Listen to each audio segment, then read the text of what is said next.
So hello everyone, this is Aakrit Kumar, student at Shriram college of commerce. आज की इस video में हम लोग बात करने वाले हैं CUET 2024 के इंग्लिश लैंग्वेज के बारे में। काफ़ी बच्चे मुझसे बोल रहे हैं कि भैया इंग्लिश का तो स्कोर इम्प्रूव ही नहीं हो रहा बिल्कुल से, 100 नंबर 120 पे हम अटक चुके हैं, इससे ज़्यादा इम्प्रूव कैसे करें, कैसे हाई नंबर स्कोर कर पाए इंग्लिश में, कैसे परफेक्शन ला पाए आपकी तरह। तो मैं इस वीडियो में सारी चीज़ें क्लियर कर दूंगा कि कैसे आप लोग अपना इंग्लिश का स्कोर फटाफट से इंप्रूव कर सकते हो, क्योंकि टाइम बहुत कम बचा है। काफी लोग वोकैबुलरी एंड सिनोनिम एंटोनिम जैसे टॉपिक्स में फंसे हुए हैं। मैं तुम्हें बताऊंगा कि इंपॉर्टेंट टॉपिक्स और क्या क्या हैं जिसपे तुम्हें फोकस करना चाहिए एंड ड्रास्टिकली तुम्हारे नंबर बढ़ने वाले, I guarantee it. So last तक वीडियो देखना, बहुत ही इंफॉर्मेटिव होने वाला है। उसके साथ साथ मैं एक और अनाउंसमेंट करना चाहता हूं। जैसे कि मैंने अपने प्रीवियस वीडियोस में बताया था कि मेरे मॉक टेस्ट सीरीज है, उसमें आपको टोटल 15 मॉक टेस्ट मिलते हैं, ठीक है। हर एक सब्जेक्ट के 5-5 थे, accountancy, business studies and economics से 5-5 थे। तभी मैं और मेरे फादर बैठ के एक दिन बात कर रहे थे एंड उन्होंने मुझसे पूछा कि मेरे मॉक टेस्ट सीरीज में कितने मॉक्स है टोटल। तो मैंने बोला कि 15 है, हर एक सब्जेक्ट के 5-5। ही सेड कि मैंने तुम्हारे टाइम पे तुम्हें कितने मॉक टेस्ट करवाए थे। आई वाज लाइक 10 से 12 थे हर एक सब्जेक्ट के।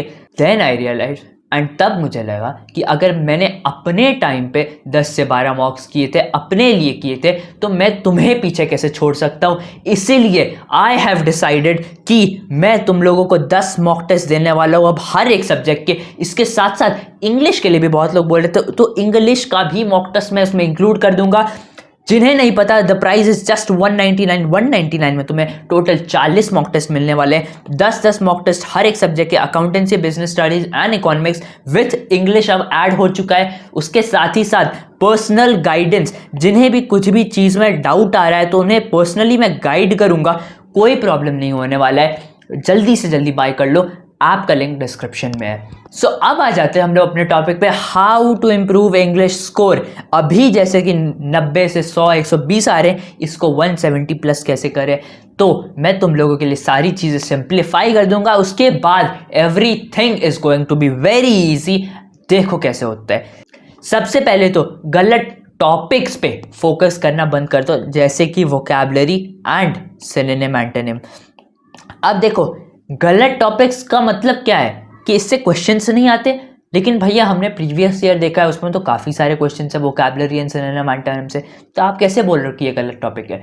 देखो, हर एक चीज़ करने का एक वक्त होता है, एक प्रॉपर टाइम होता है। अभी जैसे कि तुम्हारे नंबर नहीं आ रहे, इसका सबसे मेन रीज़न यही है कि तुम ऐसे टॉपिक पे फोकस कर रहे हो जो तुमसे हो ही नहीं रहा, ठीक है, जो तुमसे बन ही नहीं रहे। वोकैबुलरी में तुम रट्टे जा रहे हो, सिनोनिम एंटोनिम में तुम रट्टे जा रहे हो कि सारे रट लेते हैं, 200-300 वर्ड्स रट लेते हैं, इसका मतलब समझ लेते हैं, उसका मतलब समझ लेते हैं, डेफिनेशन से याद कर लेते हैं।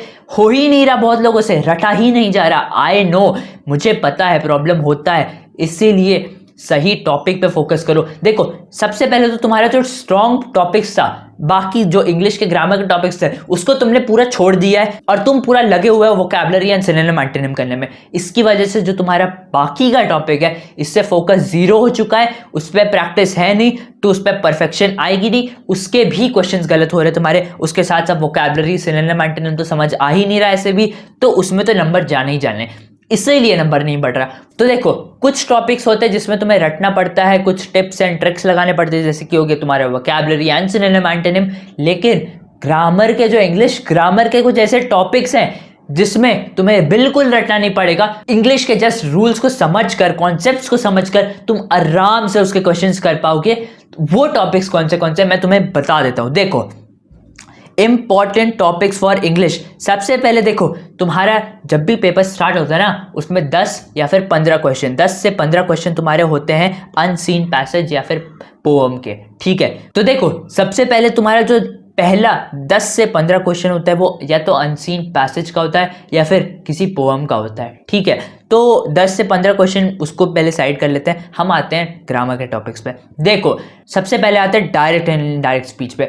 इतना इंपॉर्टेंट टॉपिक है ना ये, इससे गारंटीड 2 क्वेश्चन आते हैं एंड क्वेश्चन बहुत टफ नहीं होते, बहुत आसान से होते हैं, लेकिन इसके लिए भी रिगरसली प्रैक्टिस करना ज़रूरी है। अगर तुम इसको बिल्कुल छोड़ दोगे, सोचोगे कि ये तो कर लेंगे, तो ना तो ये होने वाला है, ना तो तुम्हारा वोकैबुलरी सिनोनिम एंटोनिम जो तुम्हारे लिए टफ है वो भी नहीं होगा। सबसे पहले डायरेक्ट एंड इनडायरेक्ट स्पीच को पढ़ो, उसके सारे रूल्स को समझो, कॉन्सेप्ट को समझो, 2-4 क्वेश्चंस प्रैक्टिस करो, उसके बाद तुम्हारे ये 2 के 2 क्वेश्चन एकदम गारंटीड करेक्ट होने वाले हैं। तो ये तो पता चल गया कि डायरेक्ट एंड इनडायरेक्ट स्पीच करना है और बहुत सारे टॉपिक्स मैंने लिख रखे हैं, ये तो करना है, पता है, ठीक है, लेकिन करे तो करे कैसे? तो सुनो, देखो YouTube पे बहुत सारे टीचर्स अवेलेबल है जो कि इंग्लिश लैंग्वेज पढ़ाते हैं। English is not a subject, it's a language. तो जिस भी टीचर से तुम्हें समझ में आ रहा है उससे पढ़ो। देखो जरूरी नहीं है कि तुम CUET के ही टीचर से पढ़ने वाले हो, तुम इंग्लिश कहीं से भी पढ़ लो, English is going to be the same, rules are going to be the same, concept is going to be the same. तो तुम किसी भी टीचर से पढ़ सकते हो, जरूरी नहीं है कि तुम CUET के टीचर से पढ़ोगे या फिर CUET के ही वीडियोस देखोगे जो कि इंग्लिश के। तुम किसी भी टीचर के वीडियोस देख लो, किसी भी लेवल के वीडियोस देख लो जो कि कॉम्पिटिटिव लेवल के हैं, उसके बाद तुम यहाँ पे वापस आओ डायरेक्ट एंड डायरेक्ट स्पीच के, तो कॉन्सेप्ट समझ जाओगे ना, उसके बाद क्वेश्चन आराम से लग जाने वाले हैं। CUET में ज़्यादा टफ क्वेश्चन नहीं आते, difficulty level is very moderate. तो फटाफट मैं तुम्हें टॉपिक्स बता देता हूँ कि जिन जिन टॉपिक्स पे तुम्हें सबसे पहले फोकस करना है एंड कितने नंबर तुम्हारे कंफर्म हो जाएंगे इससे। Direct and direct speech, active and passive voices, letter format, इससे इजी टॉपिक कोई नहीं हो सकता। लेटर फॉर्मेट इतना इजी है एंड इससे कंफर्म तुम्हारे 2 क्वेश्चंस होते ही होते हैं पेपर में। उसके साथ साथ मॉडल्स होते हैं, rearranging the parts, prepositions, adverbs, articles, figure of speech, transformation of sentences, find the error, question tag, idioms and phrases। देखो ये सारे कुछ ऐसे टॉपिक्स हैं ना जिनके कॉन्सेप्ट्स को समझ के, जिनके रूल्स को समझ के तुम आराम से क्वेश्चन कर लोगे। उसके साथ साथ मैंने बता दिया कि कहाँ से करना है। अगर तुम्हें यूट्यूब से पसंद आता है तो तुम यूट्यूब से पढ़ लो, अगर तुम्हें बुक से करने की आदत है तो Wren and Martin for high school edition, best book for English, जहाँ से मैंने करा था वहाँ से भी तुम कर सकते हो।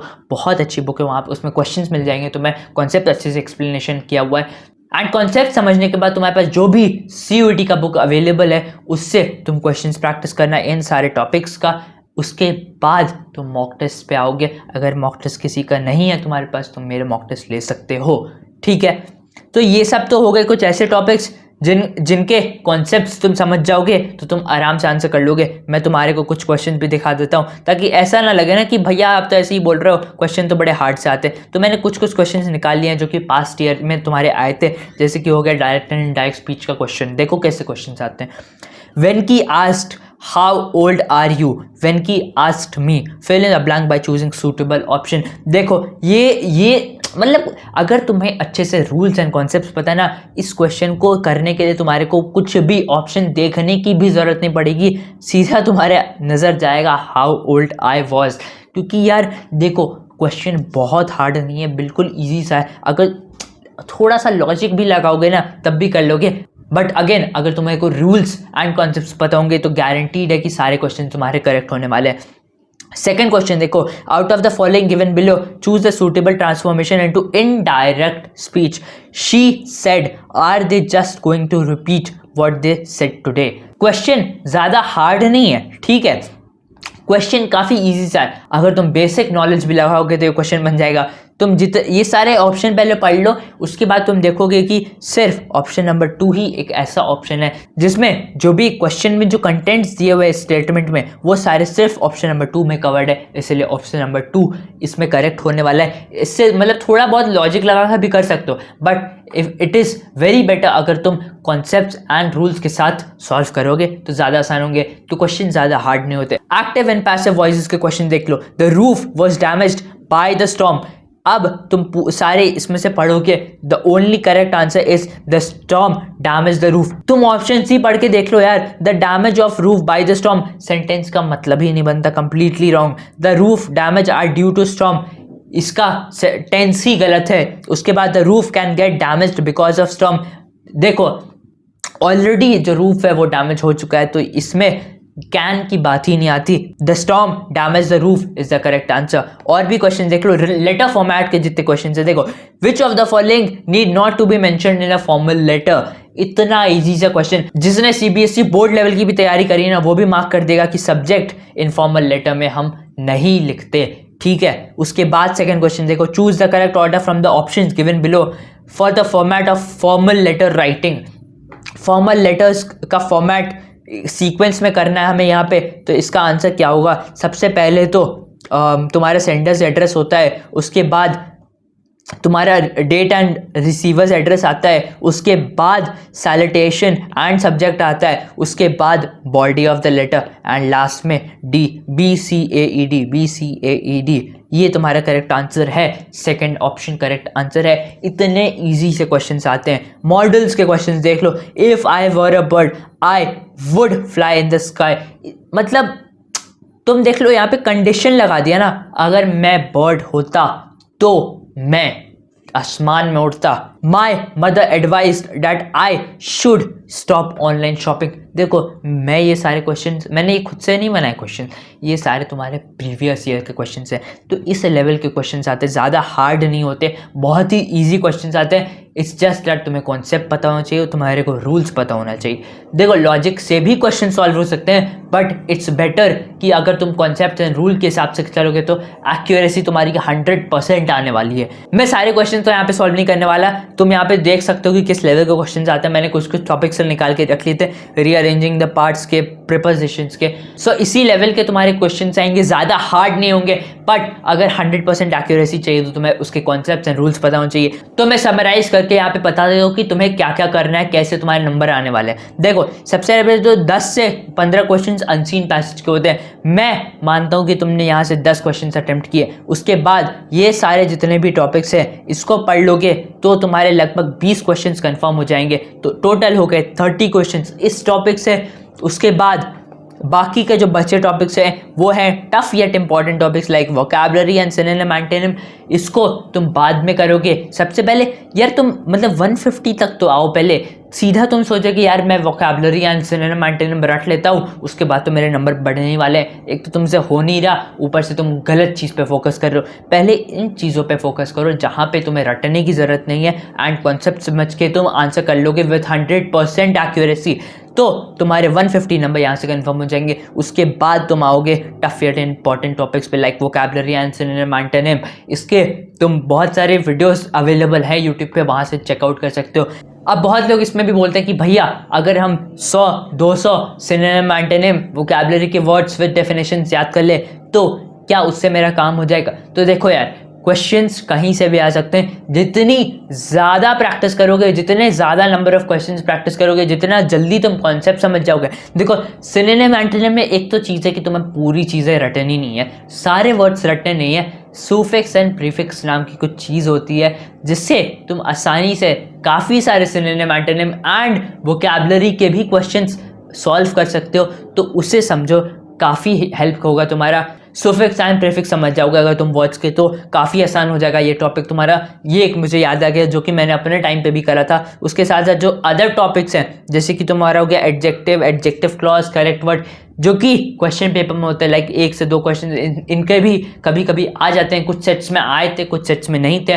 तो ये सारे टॉपिक्स एकदम लास्ट पे फोकस करना। सबसे पहले तो तुम इजी वाले टॉपिक्स, जो इजी बीजी कॉन्सेप्ट वाले टॉपिक्स हैं, उन सब पे फोकस करोगे जिससे कि तुम्हारे लगभग 20 क्वेश्चंस कंफर्म हो जाए। एंड आई अज्यूम कि अनसीन पैसेज से तुम 10 क्वेश्चंस आराम से कर लोगे, क्योंकि काफ़ी इजी अनसीन पैसेज के क्वेश्चंस होते हैं, तो तुम ये तो आराम से कर लोगे। तो 30 क्वेश्चंस यहाँ से तुम्हारे कंफर्म हो गए। उसके बाद तुम वोकैबुलरी एंड सिनोनिम एंटोनिम पे आओगे ताकि तुम्हारा जो स्कोर है वो 170 से 180 तक एक बार रीच करे। एक बार मतलब यार तुम देखो, डायरेक्ट 200 पे 200 नहीं ला सकते, दैट इज़ नॉट पॉसिबल। धीरे धीरे प्रैक्टिस करके, धीरे धीरे सारे कॉन्सेप्ट्स को क्लियर करके ही तुम पूरे के पूरे नंबर ला सकते हो। ऐसे डायरेक्ट कोई वे नहीं है, कोई शॉर्टकट नहीं है इसका, एक एक करके ही करना पड़ेगा। अब देखो, लगभग बच गए हैं 25 से 26 दिन तुम्हारे CUT के लिए। तो मैं चाहता हूँ कि तुम यार इंग्लिश पे बहुत अच्छे से फोकस करो। डोमेन्स तो तुम कर ही रहो, उसके साथ साथ इंग्लिश करो। मैं समराइज कर देता हूँ कि तुम्हें क्या क्या करना है, कैसे कैसे करना है। सबसे पहले देखो, यहाँ पे तुम्हें इजी पीजी टॉपिक्स जो हैं, ये वाले टॉपिक्स मैं फिर से दिखा देता हूँ। ये जितने टॉपिक्स हैं, ठीक है, ये सारे टॉपिक्स तुम्हें सबसे पहले कवर करने हैं। ठीक है, कहाँ से करने हैं? तो मैंने बोला जो भी वन शॉट अवेलेबल है, जिस भी टीचर का जिसे तुम्हारे को समझ में आता है, उन सब के वीडियोस करने हैं। उसके बाद जो भी तुम्हारे पास बुक है प्रैक्टिस करने के लिए, अगर कोई बुक है जहाँ पे क्वेश्चंस तुम्हें मिल जाते हैं तो वहाँ से प्रैक्टिस कर लो। एंड लास्ट में तुम मॉक टेस्ट पे आओगे, उसको सॉल्व करोगे एंड चेक करोगे कि तुम्हारे कितने नंबर बन रहे हैं। एंड मैं गारंटी के साथ कह सकता हूँ, अगर तुमने इन टॉपिक्स पे सबसे पहले फोकस कर लिया तो तुम्हारे नंबर आराम से बढ़ जाएंगे, कोई प्रॉब्लम नहीं होने वाला है। ठीक है, तो क्या करना है, वन शॉट देखना है, देन बुक से क्वेश्चंस करने हैं, देन मॉक टेस्ट करने हैं। उसके बाद तो वोकैबुलरी एंड सिनोनिम एंटोनिम को इजी करने के लिए सबसे best way is to understand suffix and prefix. अगर तुम ये समझ लोगे ना, काफ़ी सारे क्वेश्चन तुम्हारे आराम से बन जाएंगे, क्योंकि सबसे पहले तो तुम्हें पता चल जाएगा कि जो वर्ड है उसको किस सेंस में यूज़ किया जाता है, क्या वो वर्ड पॉजिटिव है, क्या वो वर्ड नेगेटिव है। इससे काफ़ी आसान हो जाएगा तुम्हारा ये टॉपिक। उसके बाद तुम क्वेश्चंस पे आना, क्वेश्चंस लगाने तुम्हें जो भी तुम्हारा बुक है उससे। उसके बाद तुम मॉक टेस्ट पे आओगे ताकि तुम चेक कर लो कि जितना तुमने पढ़ा है वो एक्चुअली में तुम्हारे से हो रहा है नहीं हो रहा, बट मैं कहता हूँ कि हो जाएगा, ठीक है, don't worry. And the third is other topics. Other topics में बहुत कम टॉपिक्स मैंने लिख रखे हैं, क्योंकि मैंने मेजर टॉपिक्स ऑलरेडी टॉपिक 1 में कवर कर लिया, जो कि कॉन्सेप्चुअल है एंड इजी पीजी है। तो adjective, adjective clause, correct word, कुछ ऐसे टॉपिक हैं जो कि मतलब नॉर्मल लॉजिक लगा कर भी हो सकता है, लेकिन अगर तुम एडजेक्टिव, एडजेक्टिव क्लॉज ये वाले टॉपिक्स पढ़ लोगे, कॉन्सेप्ट समझ लोगे तो अच्छा रहेगा। इससे भी कभी कभी 1-2 क्वेश्चंस आ जाते हैं। तो ये टॉपिक्स फिर लास्ट में आना है। सबसे पहले तुम्हें इजी पीजी टॉपिक्स करने हैं, उसके बाद वोकैबुलरी एंड सिनोनिम एंटोनिम पे आना है। उसके लिए तुम्हें सुफिक्स एंड प्रीफिक्स समझना पड़ेगा। देन वापस क्वेश्चन सॉल्व करोगे, मॉक टेस्ट करोगे। उसके बाद अदर टॉपिक्स पे आओगे, जो छोटे मोटे टॉपिक्स बच गए इंग्लिश ग्रामर के, वो करोगे एंड तुम्हारा इंग्लिश में अपने आप स्कोर इंप्रूव हो जाएगा। देखो, मेहनत तो करनी पड़ेगी, काफ़ी कम टाइम रह गया है, जितना ज़्यादा प्रैक्टिस करोगे उतना ज़्यादा बेटर है। और मॉक टेस्ट के लिए मैंने बता दिया, मेरे एप्लीकेशन पे अवेलेबल है @just ₹199 में तुम्हारे को 40 मॉक टेस्ट मिलने वाले। इंग्लिश के 10, अकाउंटेंसी के 10, इकोनॉमिक्स के 10 एंड बिजनेस स्टडीज़ के 10। तो 40 mock test for just 199 with my personal guidance. तो काफ़ी आसान हो जाएगा। एंड इसके बाद तुम्हें को कुछ भी करने की ज़रूरत नहीं है, कुछ भी करने की ज़रूरत नहीं है, अगर तुमने इन सारे मॉक टेस्ट में अच्छा स्कोर कर दिया तो। सो आई होप तुम्हें क्लियर हो गया होगा कि तुम्हारे को किस टॉपिक्स पे फोकस करना है, किस टॉपिक को थोड़ी देर बाद करना है एंड प्रैक्टिस कैसे करनी है। तो इसके बाद तुम्हें को कुछ भी करने की जरूरत नहीं है, सेम प्रोसेस फॉलो करना एंड तुम्हारे नंबर अपने आप धीरे धीरे बढ़ेंगे। आई नो एक ही बार में 200 में 200 नहीं आएगा, बट ग्रेजुअली अगर तुम प्रैक्टिस करते रहोगे, डेली करोगे इंग्लिश, तो आराम से तुम फोड़ दोगे CUET 2024। मैं तुमसे मिलता हूँ SRCC में।